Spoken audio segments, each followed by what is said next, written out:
ഒരു അഭിനേതാവിനെ രാജ്യം ആദരിക്കുന്നത് പുതിയ കാര്യമല്ല. മലയാളം ഉൾപ്പെടെ പല ഭാഷകളിലെയും മികച്ച നടന്മാർ മുൻപും ഈ തരത്തിൽ ആദരിക്കപ്പെട്ടിട്ടുണ്ട്. എന്നാൽ അവരിൽ നിന്നൊക്കെ എല്ലാ അർത്ഥത്തിലും വ്യത്യസ്തനാണ് മമ്മൂട്ടി. പാരമ്പര്യ വഴിയിൽ കലാപരമായ ഒന്നും അവകാശപ്പെടാനില്ലാത്ത വ്യക്തിയാണ് അദ്ദേഹം.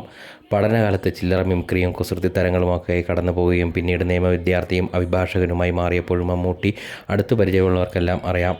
അദ്ദേഹത്തിൻ്റെ ലക്ഷ്യം ഒരു നടനാവുക എന്നതായിരുന്നു. സിനിമാഭിനയം എന്നത് കേവലം ഒരു ആഗ്രഹമോ ലക്ഷ്യമോ മാത്രമായിരുന്നില്ല, ഭ്രാന്തമായ ഒരു തരം അഭിനിവേശമായിരുന്നു അദ്ദേഹത്തിന്. തിയേറ്ററിലെത്തുന്ന സകല സിനിമകളും തിരഞ്ഞു പിടിച്ച് കാണും. വീട്ടിൽ ചെന്ന് കണ്ണാടിയുടെ മുന്നിൽ നിന്ന് അഭിനയിച്ച് നോക്കും. 17 തികയും മുൻപേ എത്തിപ്പെടാൻ പറ്റുന്ന ഷൂട്ടിംഗ് സെറ്റുകളിൽ അവസരം തേടി അലയും. അങ്ങനെ പലകുറി ചോദിച്ചും പറഞ്ഞുമാണ് കാലചക്രം, അനുഭവങ്ങൾ, പാളിച്ചകൾ എന്നീ സിനിമകളിൽ ജൂനിയർ ആർട്ടിസ്റ്റായി മിന്നി മറയുന്ന വേഷങ്ങൾ ലഭിച്ചത്. അനുഭവങ്ങൾ പാളിച്ചകളിൽ വള്ളക്കാരനായി ചില ഡയലോഗുകൾ പറയാൻ അവസരം ലഭിച്ചു. എന്നാൽ അതുകൊണ്ടൊന്നും ശ്രദ്ധിക്കപ്പെടാൻ കഴിഞ്ഞില്ല.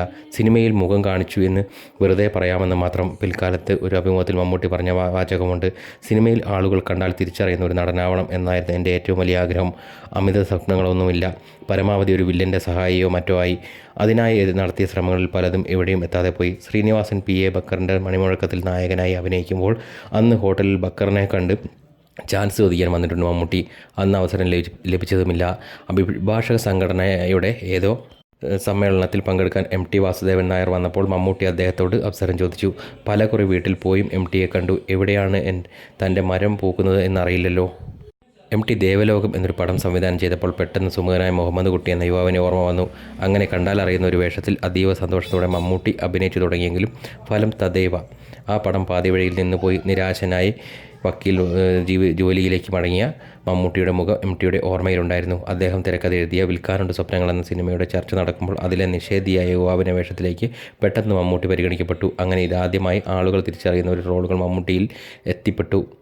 പിന്നീട് അങ്ങോട്ട് മമ്മൂട്ടിയുടെ ഉയർച്ചയായിരുന്നു. ഊണിലും ഉറക്കത്തിലും യാത്രകളിലും എല്ലാം അദ്ദേഹം സിനിമയെക്കുറിച്ച് മാത്രം ചിന്തിക്കുന്നു, സംസാരിക്കുന്നു, ചർച്ച ചെയ്യുന്നു. ശ്വാസനിശ്വാസങ്ങളിൽ പോലും സിനിമ കൊണ്ടു നടക്കുന്ന അപൂർവ വ്യക്തിത്വം. പത്മഭൂഷൺ പേരിനോട് ചേർക്കപ്പെടുന്നതോടെ ആദരിക്കപ്പെടുന്നത് അദ്ദേഹം മാത്രമല്ല, ആ പുരസ്കാരം കൂടിയാണ്. പാരമ്പര്യ മഹിമയും ഗോഡ്ഫാദർമാരും പണക്കൊഴുപ്പിൻ്റെ പിൻബലവും ജന്മസിദ്ധിയൊന്നുമില്ലാതെ തീവ്രമായ ആഗ്രഹവും അതിനേക്കാൾ വലിയ പരിശ്രമവും കൊണ്ട് മാത്രം ഏതു സാധാരണക്കാരനും അചിന്ത്യമായ ഉയരങ്ങളിലെത്തിപ്പെടാമെന്ന് മമ്മൂട്ടി ജീവിതം കൊണ്ട് കാണിച്ചു തന്നു. പ്രചോദനാത്മക ഗ്രന്ഥങ്ങളുടെ ആദ്യ താളുകളിൽ എഴുതി ചേർക്കാൻ ഇനി ഒരു നാമധേയം കൂടി മലയാളിക്കുണ്ട്: മമ്മൂട്ടി.